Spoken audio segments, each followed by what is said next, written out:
I'd like to start by welcoming everyone. Thank you so much for being with us today. We appreciate you taking time out of your schedule. My name is Sheila Amo, and I am the Chief Administrative Officer at AAUW, and I am also the staff liaison for the Inclusion and Equity Committee. And so we are excited to be here with you today. We're looking forward to introducing the new toolkit and diversity resources. With us today, we have Dr. Lisette Garcia, who is the chair of the Inclusion and Equity Committee. And we also have Dr. Melissa Ingram, who's currently off camera, but she will be on camera a little bit later on. We also have some committee members who won't be seen on camera today, but will be in the chat. And so if you are there at this time, we would just ask you to go ahead and introduce yourselves, say hi to all the participants. During our time together today, part of what we're going to be doing is discussing the Inclusion and Equity Committee and the work of the committee. We are also planning to provide an overview of the new toolkit and resources, and we're going to save some time at the end for a question and answer period. So, before I turn things over to Lisette, one of the things that I think it's very important to say, I think many of you are familiar with the previous toolkit. This toolkit is different in that it's something that's going to live on the website. And it was important for us to create a living document, one that can be updated, edited, and changed as the subject of diversity, equity, inclusion, and belonging evolves. And so we are pleased as punch, excited about the toolkit that we're about to share with you. And we couldn't be happier with the outcome and the work of the committee itself. So, with that said, I'm going to turn things over to Dr. Garcia. Lisette, the floor is yours. Thank you, Sheila. Good afternoon, everyone, and thank you for joining us today. We are excited to be having this conversation with you and to be sharing with you the resources that we have pulled together to help branches with their diversity efforts. Melissa, in just a few moments, will be going through those resources and kind of walking you through what's out there and kind of helping to explain them. But before we get started, I just wanted to talk a little bit about the work that the committee is doing and a little bit about what you're going to see. So as Sheila mentioned, this toolkit is very different than the former toolkit, if you are familiar with that toolkit. It isn't, one sort of standing document that's 70 pages or so long. It's been broken up into different sections, and most of the resources that are available are relatively easy to sort of understand and to get through. It's comprised of a lot of different parts, and we'll be going through those different parts with you this afternoon. But it, more importantly, as Sheila mentioned, is something that can be updated and can be continually developed as time passes. So our first goal with the work that we were doing is to create this sort of first pass of the materials. And then subsequently, we'll be working on additional resources that we'll make available to branches and to members. And those additional resources might include conversations that are recorded between committee members or special guests, where we pick a particular topic from the toolkit and kind of delve a little bit deeper into understanding that concept. They can be how-to videos, so how to perhaps have a discussion on a particular topic within your branch, or how to do a particular program, are some of the things that we're leaning towards. And as the conversation progresses, we'll talk a little bit more about those things, but kind of wanted to sort of share a little bit of that with you. In part, the direction that we took with the toolkit is as a result of the feedback that we received from members about what they were looking for and what kind of information they needed. And the way that we've we are planning to disseminate that information is also in part as a result of information that was shared by you all, by members, about how you prefer to hear the information, how you prefer to communicate with us. One of the top ways that folks were interested in hearing from us was through webinars. So here we are giving you a webinar today, and we have two more planned in the new year. So we'll be hosting an additional webinar in February, and we'll be hosting an additional webinar in April.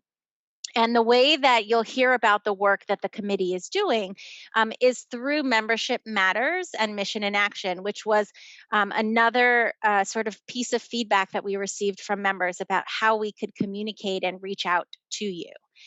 So the committee has been working really hard on all of these resources, pulling together these items for everyone to see, and we're excited about the direction that we're moving in. And so, if you would like to reach out to us directly, you can. We have established an email address, and I'll be putting that in the chat, but it is just diversity@aauw.org. And we also would encourage you to work with, if you are in a state with a state diversity officer, to work directly with your state diversity officer, because we have recently opened up a line of communication with the state diversity officers and are working with them more closely to hear what it is that the branches in their states are looking for and need. And so they're a great sort of first stop in terms of asking questions and trying to figure out what to do and where to go. And we are a great second stop if your state diversity officer doesn't have an answer, or you would like more information. So just looking through my agenda to make sure I covered all of my talking points, and I think we are good to go on my front in terms of the introduction. So I would like to welcome Dr. Melissa Ingram to join us on camera so that she can share with us the toolkit that's been created and help us learn how to navigate the resources that are available.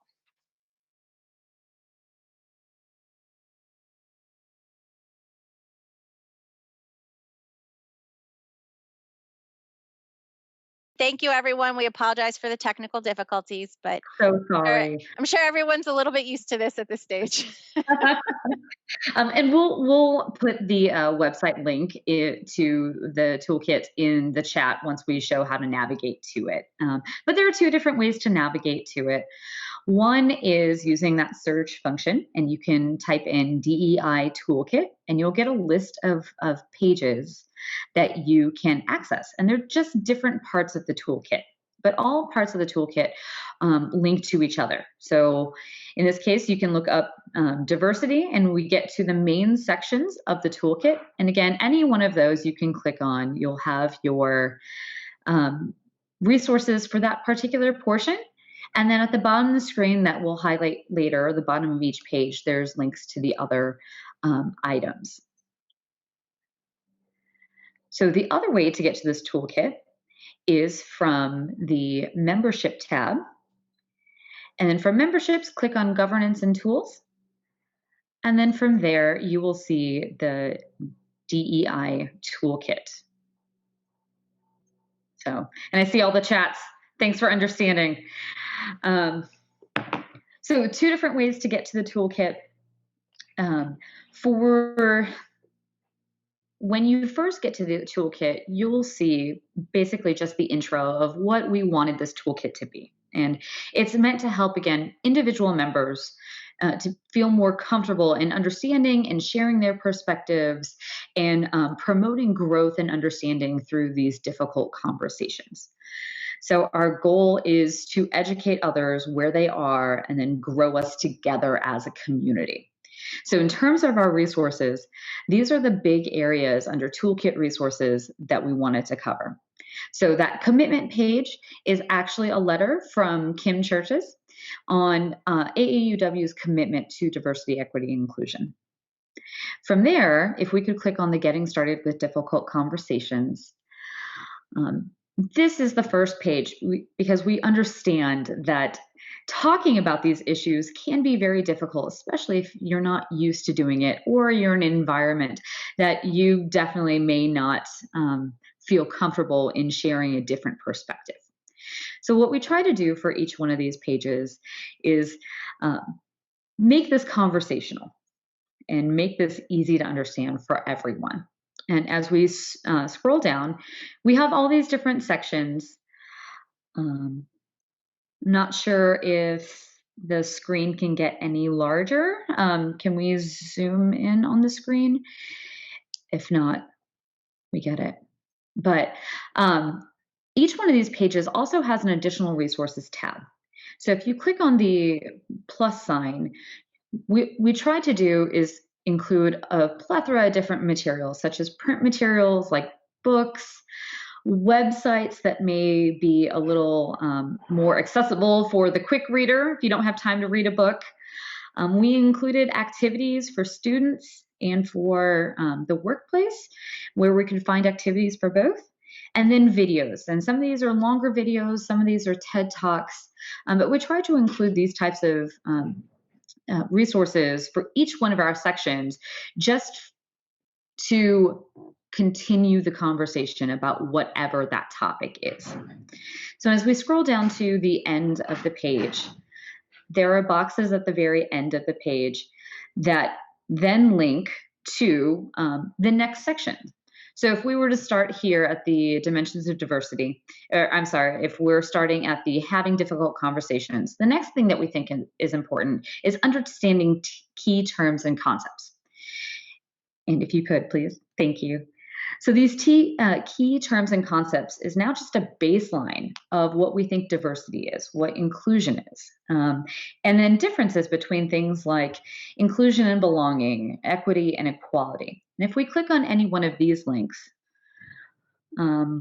let's say allyship, sure. If we click on allyship, we tried to do a very standardized methodology of how we present these topics. So you'll come across a definition and then some hyperlinks for anything that we think may be more important as another resource for you. And again, we still have additional resources such as print and websites for readings, activities where we could find activities, and then videos.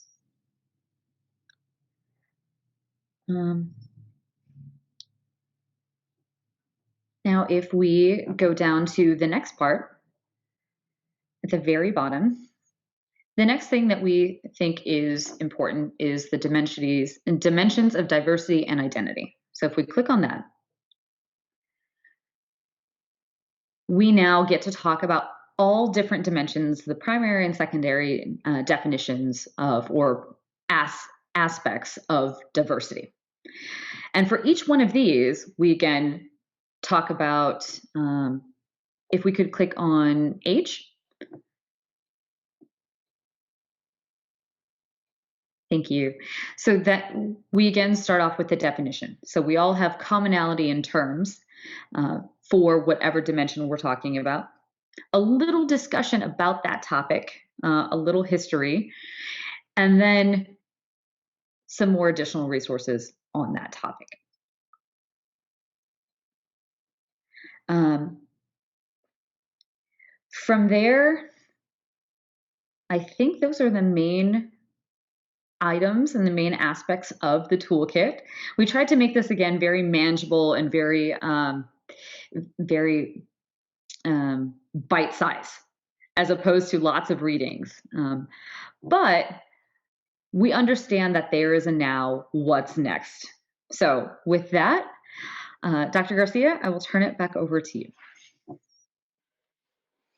Thank you so much. So I'm going to continue to share my screen, and I'm going to try and go back to the main page of the toolkit. And so this is the first page and the main page. And at the bottom of this page, as Melissa was going through some of these sections, right, we talked a little bit about the getting started with difficult conversations. We talked a little bit about the key terms and concepts.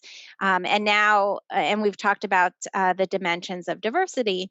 So I'm going to click on the section that is called What's Next.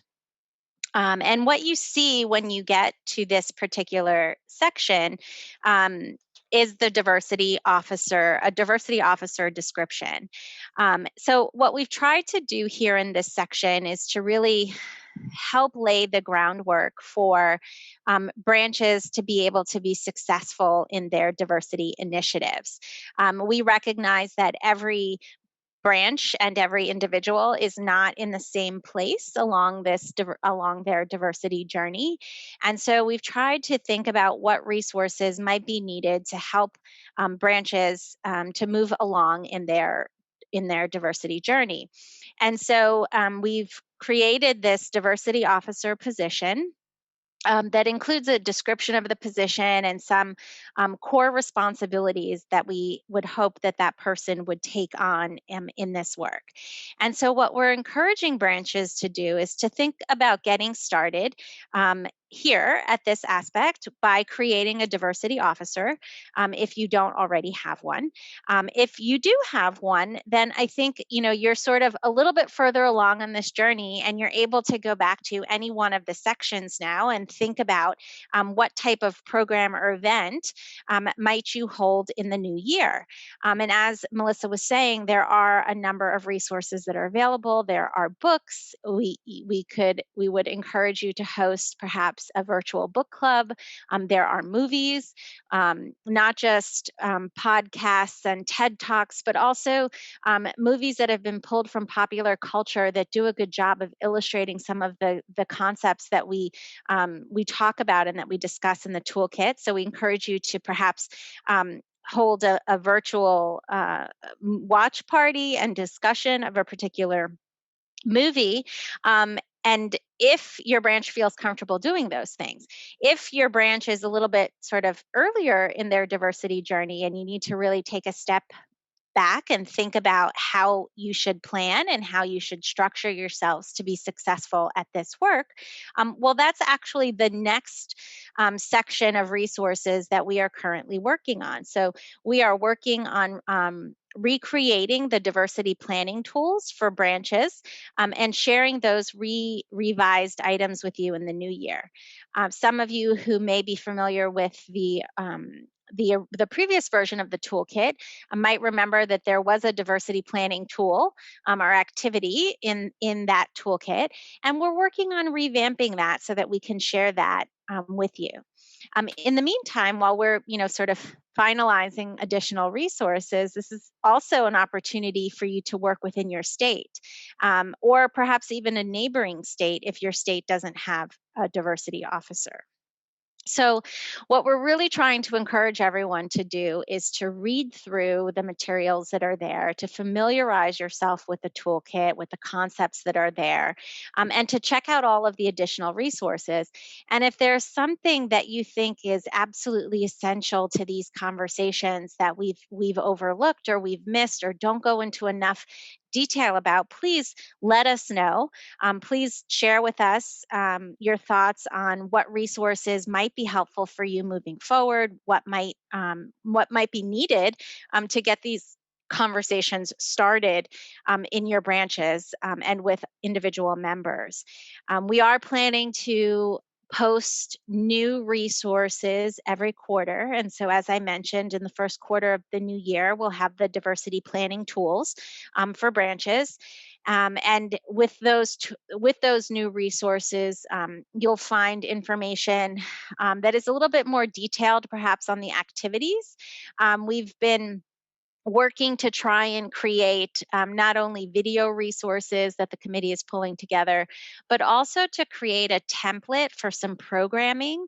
And we're really trying to develop that plug and play programming for you now so that we are providing as much information as we can for everyone.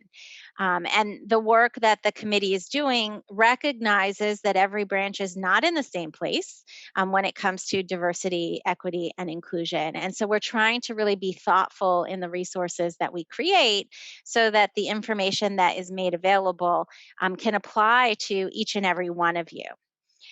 So again, I'll mention our email, which is just diversity@aauw.org. And we'll ask you to stay connected with us, especially as you're reviewing these materials, as you're going through things, and as you're looking for things in particular. I mentioned earlier that it's through member feedback that we learned how you wanted us to communicate with you, that we learned the types of webinars and things that you would like to see. So if there is additional information that you'd like to see, we'd like to hear about that from you. So we are about 30 minutes into the webinar, and I'm going to pause at this time with the screen share and ask Melissa and Sheila to rejoin me on camera so that we can go through some of the questions that are in the Q&A and the chat box, and really have a conversation about the resources that are out there, and try and address some of the issues and questions that you all are letting us know about.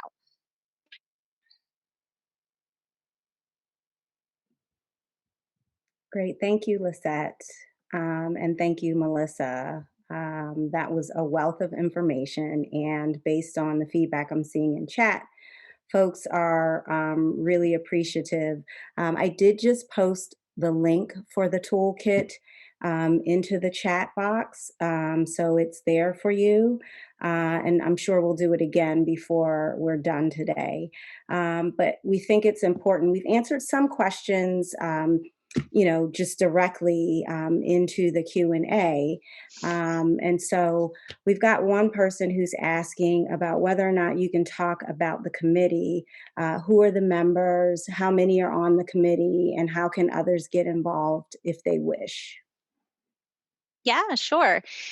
So we are a committee of volunteers, and those volunteers are in different states around the US. I happen to be located in Virginia.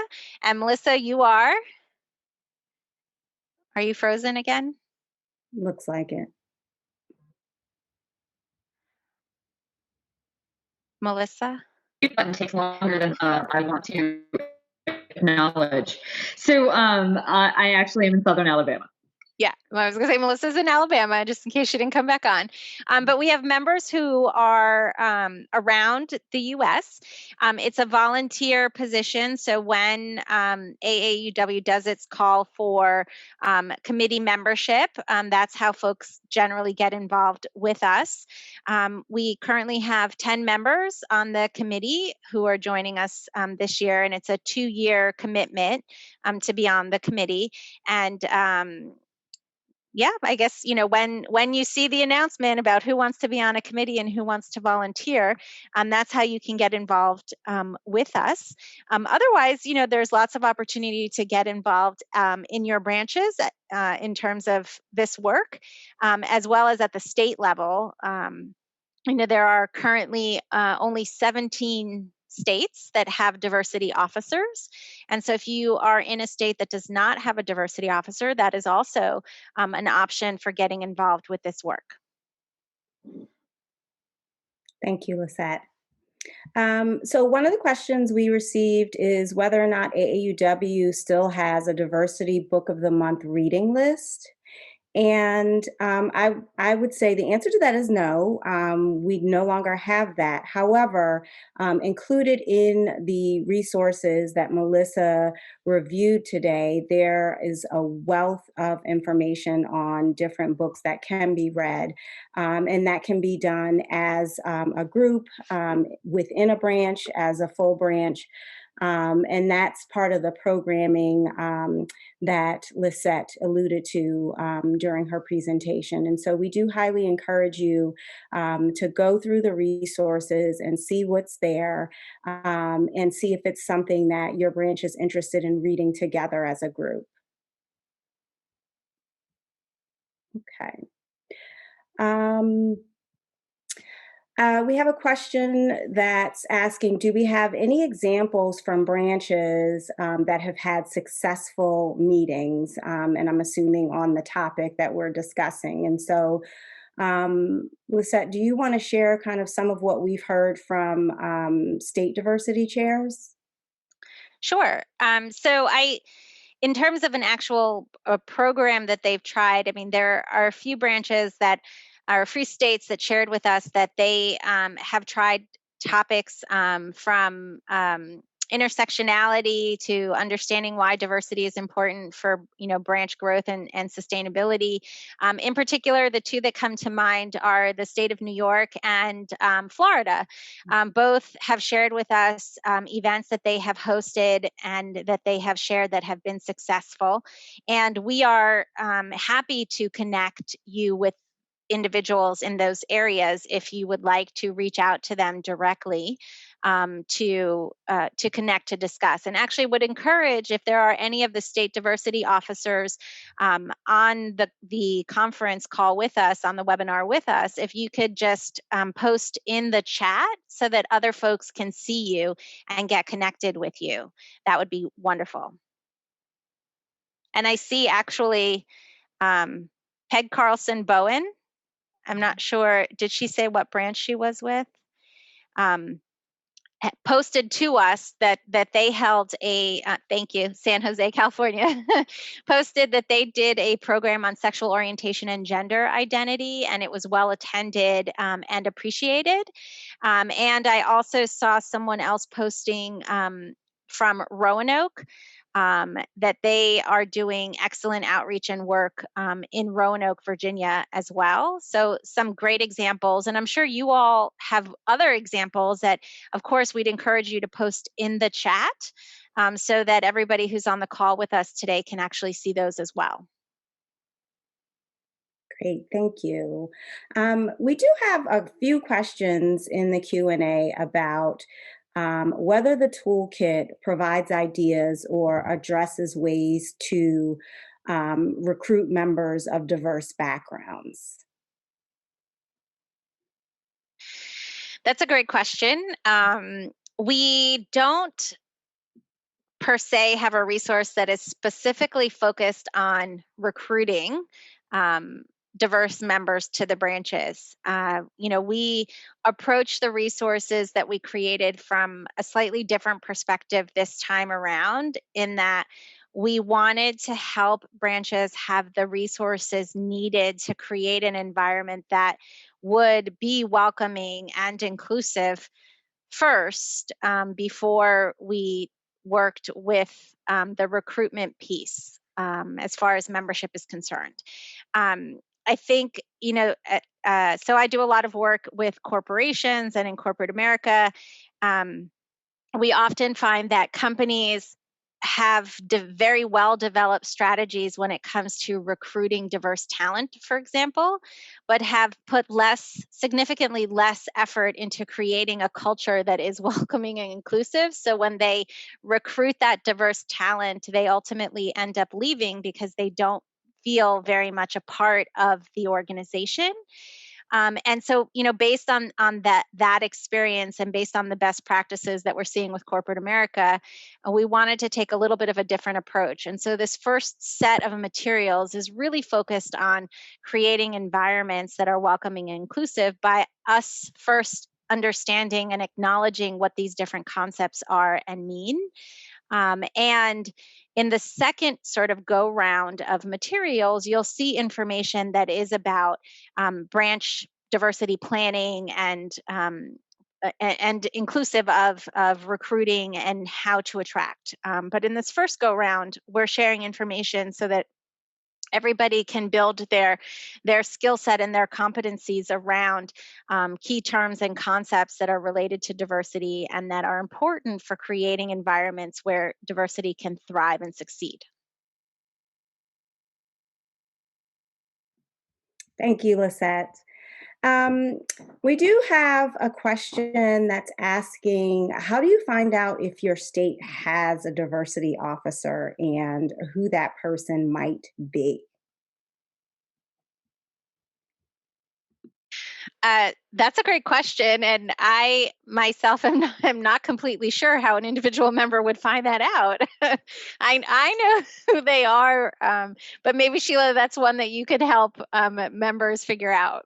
Yeah, so I think that if that's something you want to know, you can email the diversity email address and we can let you know that for sure. I do know that when we get the new MSD up, it will have a capacity where it's capable of building communities. And so I do know that that's one of the goals in there is to build a community around who identifying the state diversity chairs and those who also chair committees, diversity committees. And so, that we're looking forward to that. We don't have that yet.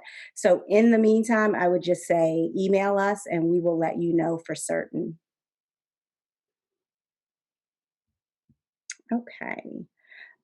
We did get a question that asked about the qualifications for becoming a diversity officer or diversity chair.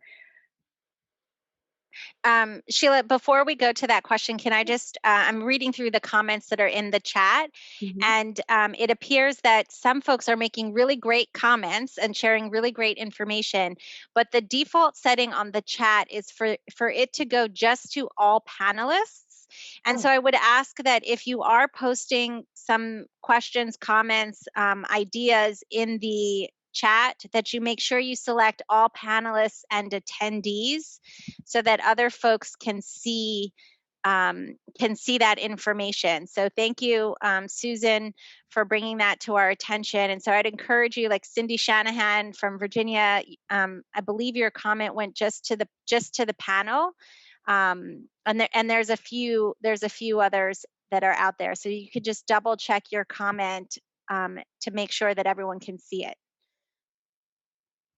Sorry. And I'm sorry I missed the question. I do want to check on Melissa if I can. Melissa, are you there? Are you able to maybe take yourself off camera and answer questions being off camera maybe? Well, I'm actually trying to type the question, some answers to in the Q&A box. So Okay, while perfect. you're talking, I'm trying to type the other one. So I am here listening. I think we're good, but trying to answer as many questions as we can. Okay, great. and so I have a follow up to the question about the diversity officers or diversity chairs for the states. Sylvia Fink shared in the Q&A section that most state AAUW websites have lists of their officers for that state. And so that's another way that folks can check to see if their state has a diversity chair. Okay. Um, just going through. So we did get a question about whether we are recommending, so a state with a diversity chair, are we also recommending that individual branches identify a diversity officer? Yes. So we're recommending both. We have not finalized, so this diversity officer description that's there is written in a way that could serve both a state that currently does not have someone in that role or a branch that does not have someone in that role. In terms of the responsibilities, you know, again, it's all about creating an environment where these efforts can be successful. And so, the more folks that you have that are working on this area, we like to think that that increases the likelihood that these efforts will be successful. We as I mentioned earlier, have been working with the state diversity officers for the last couple of weeks, and have learned that in different states they're doing different things, and we're trying to figure out what might be the best model. This is for us as much as a work in progress, and definitely a learning opportunity as we figure that all out. I know I saw a couple posts about Florida, and I'm going to mention Florida again, because there are branches in Florida that also have diversity committees as part of the committees at the branches that exist within the branches. And again, anything that we can do to ensure that this work becomes institutionalized into what the branch is doing, that is central to the work that the branch is doing, only increases the likelihood that it'll be successful.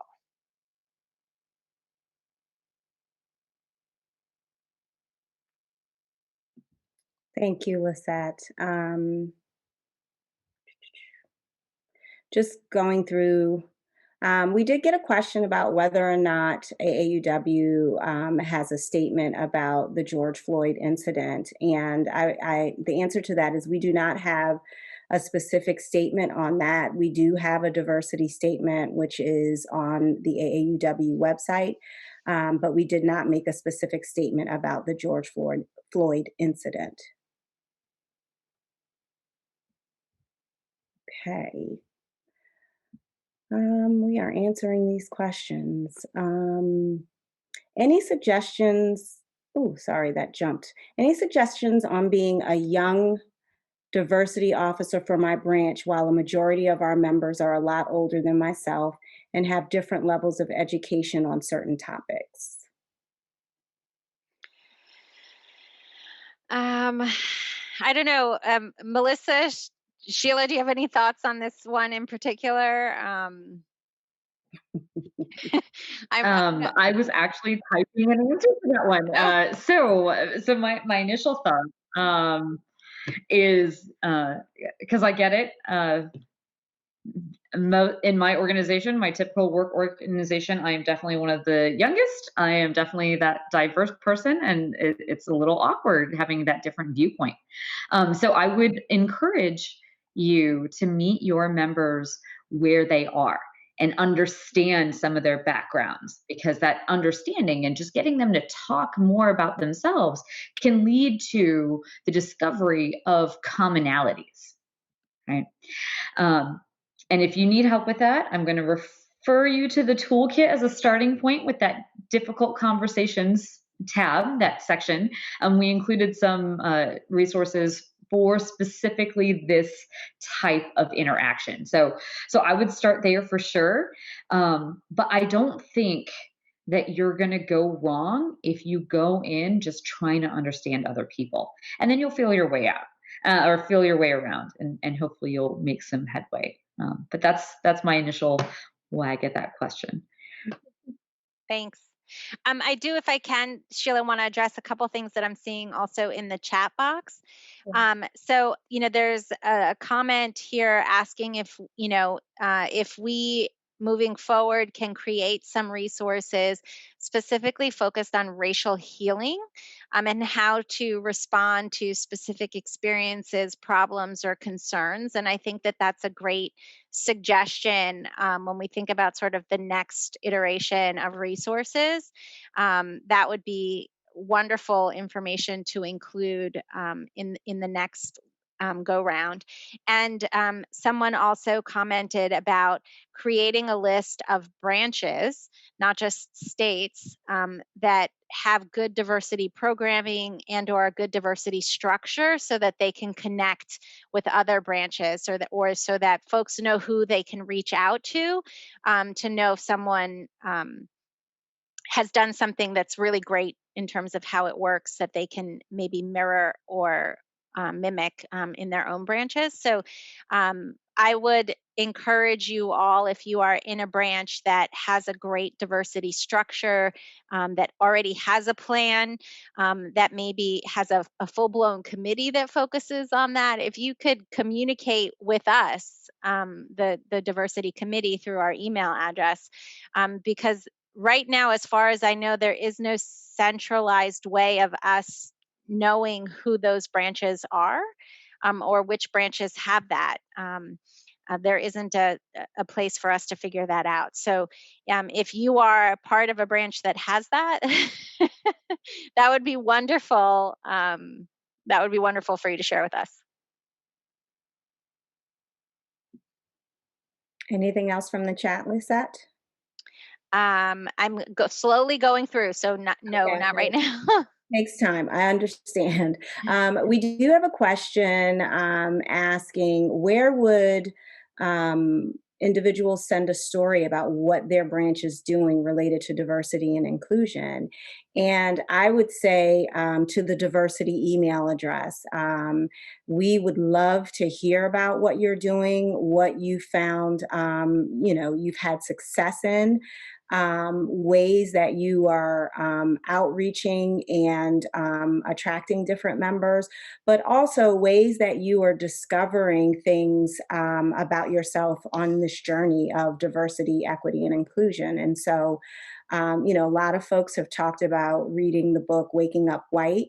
And having discussions about that book, and we think that's a great thing as well. And that's a resource that's mentioned in the toolkit as well. And so we absolutely would love to hear in the committee what you're doing, what's worked well for you, and even sometimes things that haven't worked well. And so that, maybe it requires a tweak. Or, we might be able to help you kind of figure out where things went wrong. So definitely email us at diversity@aauw.org. I'm also seeing, Sheila, that a number of the state diversity folks are putting their contact information as well in the chat. And just to circle back on the question that came up before about the younger member who is also, the diversity chair in a branch where she is one of the only younger folks that's part of the branch. Cindy Shanahan from Virginia shared that there is a branch in Virginia in a similar situation, and she's offering to connect those two folks. So if we can either facilitate that, or if you can. If that person who typed that question can share their email for Cindy Shanahan to see, that would be great. Thank you. Okay. So, Lisette, I'm going to let you answer this question because I know you talked about it, I think, in our meeting last week. We did have a question. What is BIPOC? BIPOC. Yes, so it stands for Black, Indigenous, People of Color, I believe. And if I am incorrect on that, someone please help me, because that was my understanding That's of what the it stands term. for. Okay.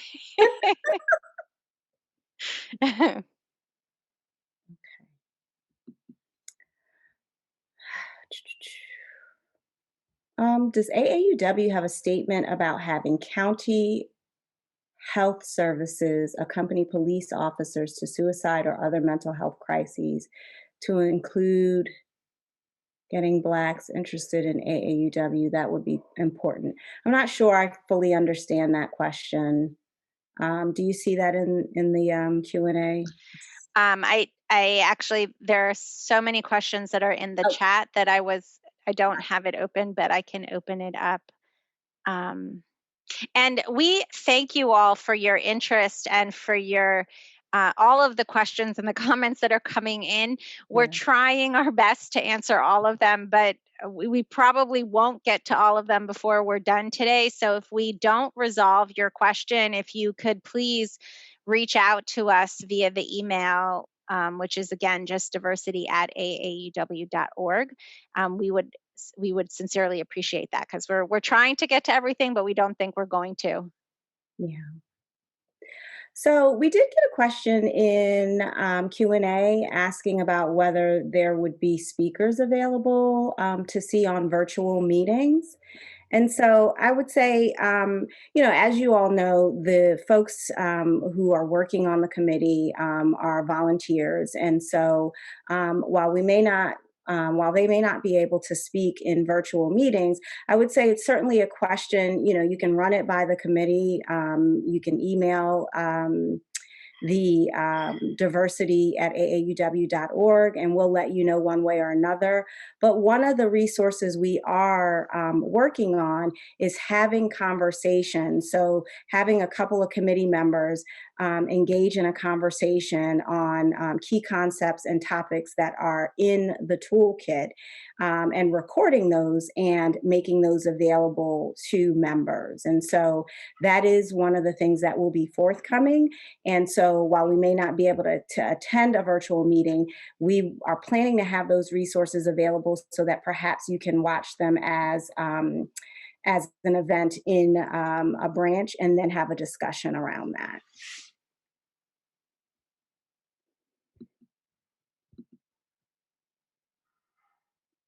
Okay.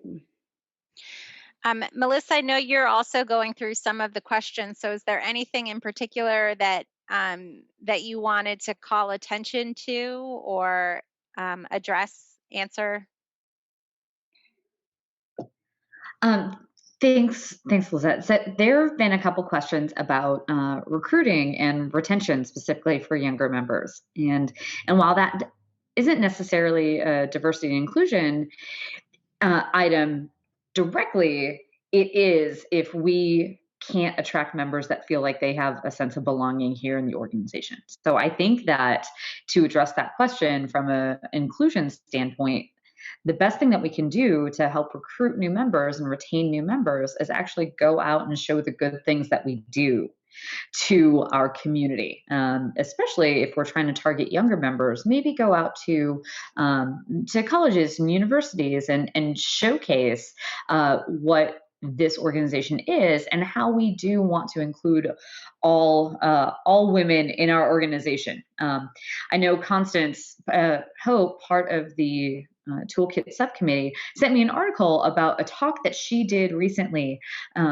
concerning diversity and equity and inclusion. And it was featured in a local paper. And she just went out and spoke from her heart with knowledge about and passion about this topic.